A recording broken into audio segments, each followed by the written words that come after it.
this whole hubbub of different White House, either White House officials, employees being asked about this, the press secretary, Karine Jean-Pierre, was asked directly, listen, there's all this talk about the technical definition and whether this will be a recession or not, blah, blah, blah. What does the White House define as a recession?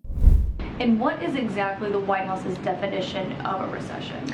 Again, I'm not going to define it from here. I'm just going to leave it to the NBER, as we have stated, of how they define recession. You won't declare one until they have declared it one. I'm just saying that we're just not going to define it. We use the indicators that the NBER, the National Bureau of Economic Research, have used. We've mentioned that a few times.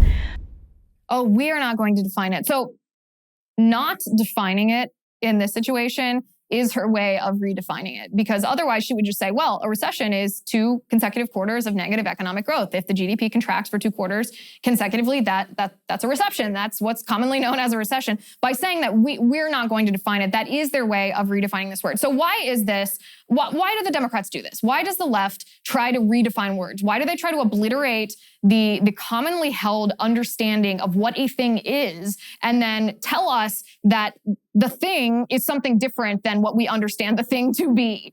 The reason that they do this is so important. This conservatives, I cannot emphasize this enough. This should be our hill to die on. It doesn't matter if economics is your forte. If you don't have to have a degree in economics, you don't have to even fully understand the economic concept behind a recession or behind inflation. But we should fight the culture war against the left redefining words, because it not only hurts us in the short term if we let the left win here, right? Like it would allow Biden to, sweep under the rug the fact that he's largely responsible for the recession that we're facing. He's certainly responsible for the 9.1% inflation and the high gas prices. So if we don't challenge the left, it hurts us politically in the short term, but in the long term, it's much worse. In the long term, if we allow the left to take a word and say the definition of that word we are discounting, and we require you to adhere to this new definition of a word that we will tell you what it is, and you have no input on helping us create this new definition, then what does that make the left?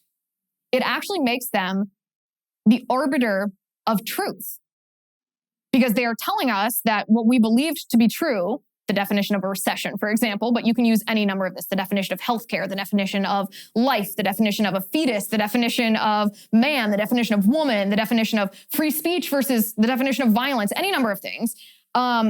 If we allow them to tell us that what we know to be true isn't true, but what we know isn't true is true, then they have become the ones who decide what's true and false. Now, what happens if they decide what's true and false and we have no input is they will obviously first twist everything just to serve their political agenda. But that's only short term. They will twist everything to serve their political agenda. And John Kerry is actually a perfect example of this. John Kerry, the climate czar that likes to fly around in his private jet. And funnily enough, the mainstream media doesn't notice this. They notice when Kylie Jenner takes a 17-minute private jet ride from someplace in California to some other place in California. But John Kerry, when he flies his private jet into the World Economic Forum to lecture us all on climate change and the evils of fossil fuel and how we must all go back to pre-industrial revolution days where, I don't know, we're in the coal mines or something. John Kerry says that the way that you solve inflation is actually by more spending on climate change. We're making some progress. We are moving forward, but we're not making enough progress, and we're not moving forward fast enough. I mean, people are scared. Partly because of what's happening with Ukraine, partly the gas situation in Europe, particularly the inflation that we've all suffered. But on the other hand, the steps we need to take to deal with the climate crisis, most of them are in fact anti-inflationary. They will lower the prices of energy, and they will create jobs as well as provide better health and security for countries. So hopefully we can turn this around and accelerate what we promised to do in Glasgow. What climate change policies are anti-inflationary? I'm not even asking that in a pithy way.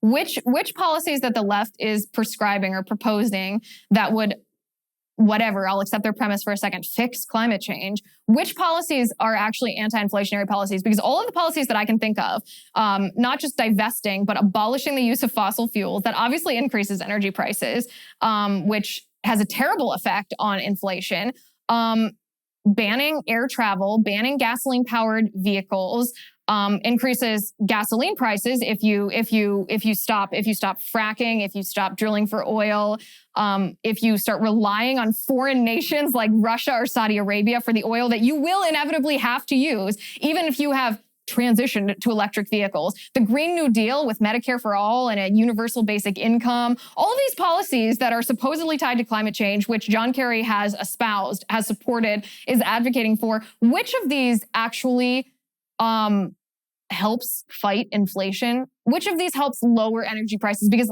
I kid you not, I cannot think of one, not a single one. But this is the thing, just when you think this guy can't get any nuttier, I almost have to laugh listening to him, because sometimes I hear these clips and I think, I cannot fathom having the audacity that these guys have to sit up there knowing that what they say is absolute baloney. Knowing what they say is just a freaking lie and saying it anyway, saying the opposite of what is true. And this is a perfect example of when you redefine a word, the first thing that the left will do when they become this arbiter of truth, when they say we're the ones that tell you that your understanding of XYZ concept isn't real and our reimagined concept is real, when they become the arbiters of truth, the first thing they do is they twist it to fit their political agenda.